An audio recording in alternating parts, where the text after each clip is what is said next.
Hey guys, welcome back to the channel. My name is Tosh Customs, and today we will be taking a look at my custom Marvel Legends Fallen 1 figure. This was a super interesting and fun build to make. It's been a while since I've worked on a Marvel Legends, and so it was really cool to kind of return to my roots. I feel like I make a lot of mezcos these days, which isn't a bad thing, but definitely fun to come back to a Marvel Legends figure build. This was also really cool because, well, I didn't know who the Fallen One was originally, and so I actually had to do some research, and he is the First Herald of Galactus. But his color scheme in the comics is very sort of like this glossy black gunmetal color scheme, which on paper looks cool, but on a figure would look really boring because you wouldn't really get any muscle definition, and visually it would be very kind of flat. And so I went for a color shifting blue, purple, green color scheme for the actual body. And then for the hair, I sculpted this all new original hair to get more of this ethereal cosmic look, in which I also did some blue, green, and purple, but I made the base off of silver and then also incorporated some color shifting purple and orange into it, and then also got some glitter paint to give the effect of stars. And so we'll take a look at all of this in a second. But we always do accessories first, so I think I will pop off the head and then we'll take a look at his open hands first, and then we will actually take a look and talk about the figure himself. So, took a little bit of force to get the neck off there. All right, so we'll put that there. Let's look at the hands real quick. So for these hands, we have, as you can see, some color shifting blue and green in there. Oops, I knocked it over. But for the insides, I went just to keep it with the gloss black. So yeah, the base of these hands is a gloss black, and then after that, I sprayed on my color shifting over that. It's just a very simple spray, some green, some blue that you're catching in there. Very simple, easy. These were originally Spider-Man hands, and so the pegs were a bit longer. So I actually shaved the pegs down and actually shaved them around the sides so that they would fit into the Human Torch body. And yeah, these are based off the Human Torch body mold, which is just the slimmer butterfly jointed Marvel Legends body. So we have both of those hands there. Since we're talking about hands and stuff, I'll pull out the hands here. As you can see, similar blue-green hands. Obviously, you won't see much of the inner gloss black because the hands are fisted. But yeah, working with that same color scheme on both. Coming to the head now, this I think is really cool. You can see the purple hue come through a lot more in this head as I turn it, or as I kind of shift it around. You can see some purple on. You can see some purple on this side and some more like blue shining on the brighter side. Yeah, so as I rotate it around, you'll see those different colors, which is super cool. For the eyes, I went with the bright white with almost like this silver flare coming out to the side on both sides. So white with a silver kind of fiery flare to sort of mimic that energy burning off the eyes. And then while this is the Human Torch head, he had a very thin face, and so I actually ended up sculpting a new eyebrows and forehead onto him, because originally it just felt a little bit thin and I wanted to make much more of a harder line on that brow ridge. And so I sculpted in that new, those new eyebrows and the new forehead, and then I also thickened out the jaw ever so slightly just to kind of buff out that jawline so he looks a little bit less like a spunky, young adult and much more like a very big, confident fighter, and that jawline goes a long way. But the real task of this head was the hair. The construction of this was insane, honestly. I spent more time sculpting this hair than I think I've spent sculpting hair for any other figure, and I spent more time on the hair than I even did the rest of the figure body itself. The figure body was just some very minimal prep and then filling the joints. But I mean, this head is really what the, customer's paying for at the end of the day. So the idea was to get this fiery you know, cosmic energy look. And so I had to figure out a way to get all these strands to feel like they're moving. As you can see it there, we have all these, you know, divots and indents as the, you know, as the hair bends around. And so working with a lot of different just 3D shape. And it's hard to, you know, get the movement on camera. It helps a lot more when you see it in person, because then you can kind of, you know, bring your hands over it really and just kind of feel and see it move. But yeah, just a lot of dynamic little parts here. And so I started by making these big globs of clay and then just pulling them out and just kind of bringing them out to a point. And I think I started with an initial 3. I started with this one up here, this long one down here, and then this one here. So there's like these initial 3. And from those initial 3, I then decided to take a very fine point Dremel, and I actually cut in all these different little divots into the sculpt, as you're seeing there. And so I cut those in, and after I cut those in, then I smoothed them out. I smoothed out the texture all along the sides, because obviously a lot of that had been kind of scratched up in the dremeling, and so I smoothed and polished everything. And then I made a couple more strands and a couple more strands. And so finally I built everything out. And as you can see here, you can kind of take a look and see how they're all layered on top of each other. But they were a bunch of just globs that were, you know, kind of stretched out and thinned out. So I had to find a way to make it feel a lot more coherent, because this is supposed to be energy, you know, it's supposed to be burning off. And fire doesn't look segmented, it looks like one moving mass.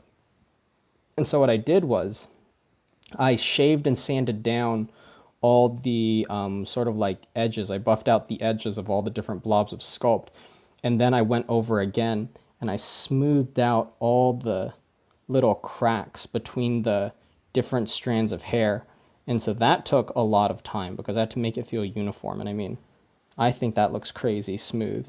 Obviously, you know, the shiny paint and sort of the bending of the light probably does me some favors. But, you know, if you had this in hand, I think this is pretty crazy good. But yeah, so smoothed it all out so that the hair got one very smooth, coherent look.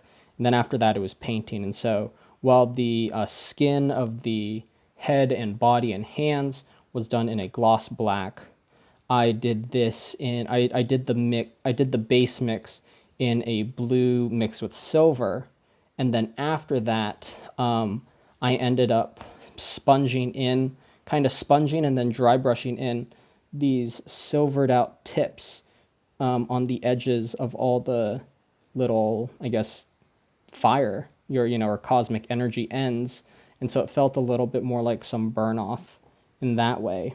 And then after that, I came over with color shifter and I sprayed it with a blue green, and then I sprayed it with the blue purple, and then after that I hand painted in some orange in there, and so you can see some of that orange sitting within that crack there, some orange in there, and then there's some orange like on the underside. You can kind of see it right in there.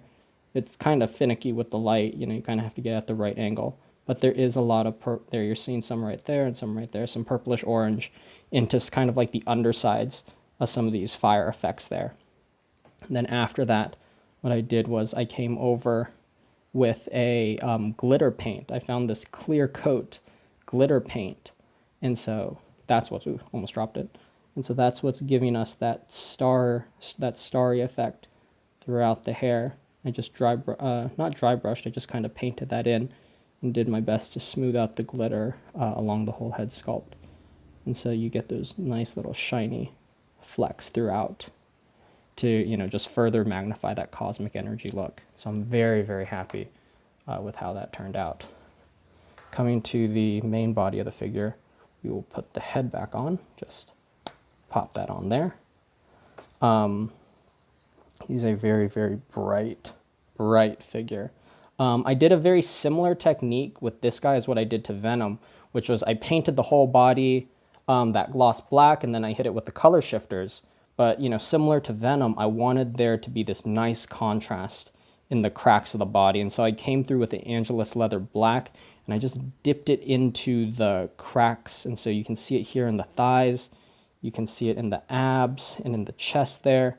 You can see it, if you can get the camera to focus, you can see that gloss black up in the neck a little bit. You can also see it in the back here, as well as in the divots of the arms and like some of the biceps there. And so really just working to create a nice level of high contrast. I did a little bit in the ab, or like in these sort of like side, I don't know, I don't even know what these muscles are. The ones on the sides of your abs, I guess, your side ab muscles, whatever that is. But yeah, working just to create that contrast. So when you look at him, it doesn't all feel too flat, because we're working with a color shifter as well as with metallics, as well as with, you know, a gloss undercoat. Everything bends the light. And so there's a chance that, you know, in pictures and stuff, some of that detail will be lost because everything's just kind of shining over itself. And so to actually create some added depth and some more drama, you might say, I added that gloss black in there. And so you get some different tones in there. And metallic bends light a little bit differently than gloss does. And that's something I've talked about before. So yeah, very, very exciting. And so this was a ton of layers of paint. This was not just like one coat. But what I did was I sprayed it a gloss black, and then I got a Sapphire Angelus leather paint blue, so a sapphire blue. So it's like this very rich, deep blue color. It's actually the same blue that I painted my dark side with. And so that very rich blue that you're seeing on all the armor of the figure there. So I painted it that rich blue, and then, but what I did with that, sorry, I'm trying to stand the dark side figure back up on the side. But I sprayed it top down. And so only like the highlights of the chest and the arms and everything got that highlighted blue. And then I sprayed it all with the color shifter after that. And the main point of that is, you know, while it doesn't make a huge, huge difference, it does allow the chest to just stand a little bit brighter than some of these darker areas. And you can see that, you know, if I lift this up to the light, look at that brightness. If I lift the chest up to the light, it just gets, it's just a little brighter. It's just a little brighter naturally. And so that just helps with the application, because color shifters are like a semi-clear coat. You know, it's creating that color shifting, and so you're adding the metallic pigment into it, but it still very much shows the layers underneath. And so that's why you need a gloss black, because you need something that, you know, reflects the light, you know, automatically, you know, to some extent. And so, you know, that's why a gloss black is the best base to create contrast off of. You know, and obviously, you know, the hair works fine, but this feels like much more of a metallic tint, whereas this, you know, you really get that deep blue, purple coloring out of it. And so, you know, just your undercoat does kind of affect how the color shifters work, because they do play a little bit as more of a clear coat, you know, metallic shifting tint than they do an actual definitive deep color of, you know, blue or purple. But I sprayed this multiple times, and so I sprayed the sapphire blue, and then I sprayed blue purple all over the body. I had to do a couple different spray jobs because I had to move the butterfly joints in and out on either side, as well as like lift up the arms and spray under them, you know, get all the different angles and joints of the figure. And I did something different than I normally do in that regard, because normally I would have the figure fully disassembled, I'd paint it all and put the figure together. But in the past, that's always meant I've had to do just like a little bit of touch-up and repair work, because, you know, you heat a joint up and you have to like press a whole peg in. And usually that means there's just some paint rub, there's some friction in there just because of the force you need to put the peg in. So because I was painting with color shifters, and it's really important that I get a nice, smooth, even coat, I decided to have the figure just fully assembled, and I would then just kind of like hit and spot check and highlight the certain areas that wouldn't be painted on the first round. And so it took a couple times, just, you know, bend all the joints out of the way and get everything coated evenly, but it worked out. So I sprayed that blue purple, and then from a bottom angle, I sprayed him with some green, and you can even see it here. You know, if you look at him straight on, the abs look blue. If I tilt it down, you start getting a little bit of that green. Yeah, like right there, you start seeing that green tint kind of shine through a little bit. And so I did this this undertone of green. And then after that, I came in with some more purple, and I just sprayed it in some, more of like the top shoulders and just the top of the chest. I didn't want to apply it everywhere, but I did want the chest to, stand a little bit brighter than the legs did, just so, it kind of increases the contrast and musculature that you feel up top. And so, just painting in different layers, as you can see, even like the hands and the lower arms are not nearly as bright as the shoulders are. And so just kind of working with that so that the core of this figure feels really, really bright and punchy. And then, almost like that energy burn off, the legs and the arms just kind of fade out a little bit. And I think that really, really helps with his overall look. Get him to look like he's kind of floating up there. That looks really, really nice.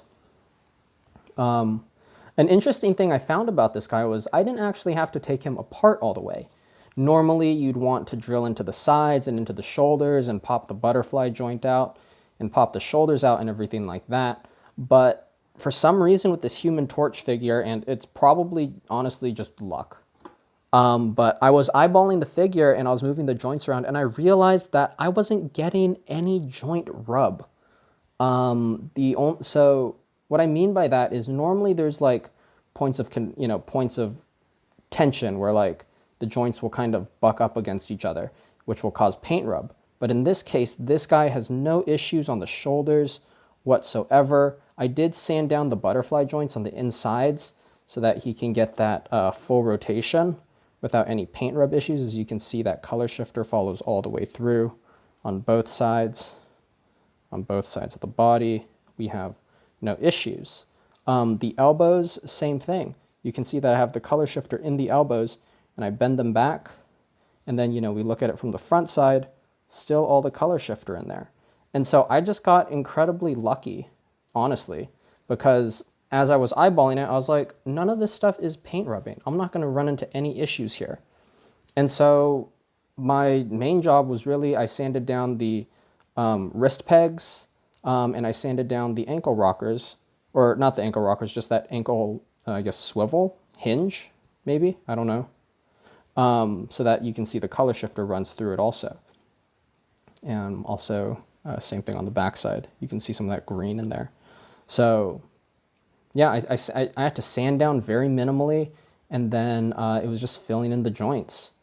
I also sanded down behind the chin of this guy so that there's not paint rub on the neck. But I mean, I guess even if there was paint rub on the neck, it's all this metallic color anyways, it would all blend.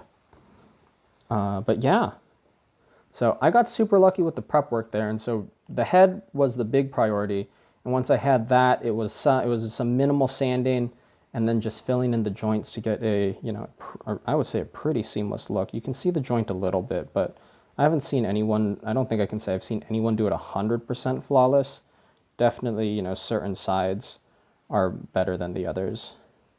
But yeah, working to just get that really, really nice smooth. Oh, this one's really nice, especially this thigh right here. That's super, super smooth.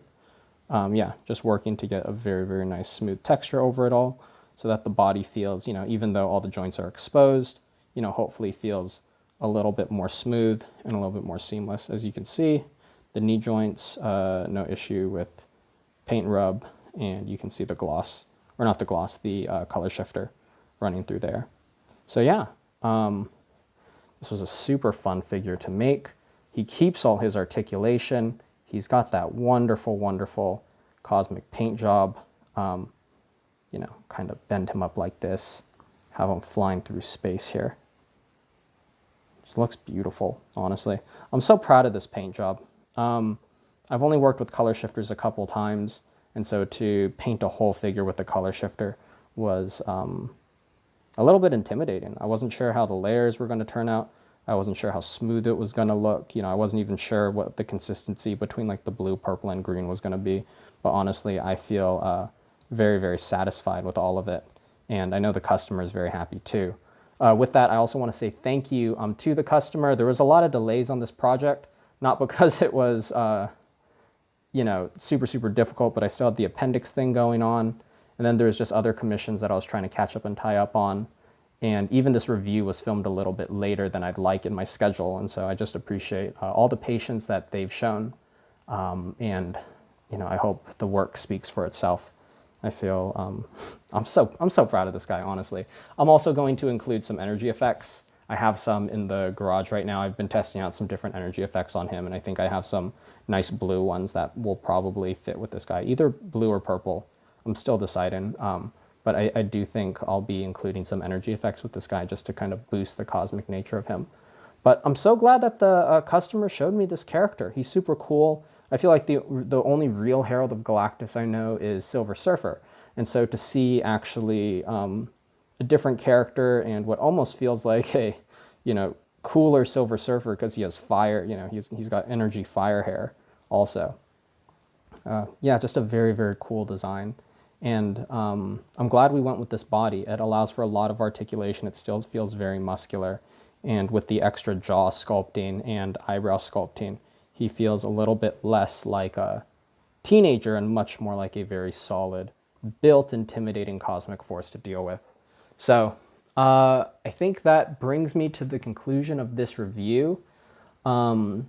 This was a lot less technical in terms of paint. I feel like a lot of times my videos revolve around the paint job, but much more technical in terms of the head sculpt. The head sculpt was very, very in-depth, and it really did put me out of my league in a lot of ways. I had to get super, super creative. And, you know, I think, you know, there's that one saying, I think it's necessity is the mother of invention or something like that. I'm probably quoting that wrong, but definitely the case here. You know, my original idea was to make the hair out of hot glue, and I started prototyping that, and it just was not turning out the way it was supposed to. And that was very, very disappointing. And so then I had to turn to, you know, much more traditional sculpting to get the effects of that hair done. And so, you know, it led me to this idea of, you know, dremeling in the fire effects and actually creating the movement by cutting out parts of the sculpt there. And it turned out just incredible, really. Just very, very, very nice. And so a cool pose I like to have him in is actually kind of looking down so that you see that energy of the hair flaring up. And he looks more intimidating that way too. He's looking down on you as well. And you get that nice flame up in the back. So yeah, that is all I have to show you today. Thank you all for watching. I appreciate all your support. Once again, I want to thank the customer for all their patience as well. If you want to see more of what I'm working on, you know, not only the finished products, but you want to see me, you know, work in progress. What am I doing day to day in the workshop? Maybe not day to day, more like weekend to weekend, really. What am I doing weekend to weekend in the workshop? Follow me on my Instagram page at Tosh_customs. I also post when commission spots are open and available. For those who are watching this video, the next time I'm planning on opening is probably December or January. And I have to say though, just a forewarning, don't lean on that too much. That is tentative. I'm planning on getting into some 3D printing, and I will need time to get that printer set up and also learn some 3D modeling software. So I can't say I'm going to be opening too many spots for December or January, but I do plan on opening a couple for you guys. Yeah, if you just want updates on me, really, that's where you need to be, Instagram. I will have my username in the About section of this video, as well as if you want a direct link, or I guess the description of this video. If you want a direct link, it is in the About section of the channel page. Also, please consider liking the video, subscribing, and comment if you thought anything was interesting or cool. I appreciate all the support you guys send me. And, you know, I'm a small channel, but it really does mean a lot, and it really does go a long way and keeps me motivated to make these reviews. And so as long as you guys are enjoying them, I will continue to put them out. And without further ado, thank you all for watching. Once again, I appreciate all your support, and I will catch you next time. Take care.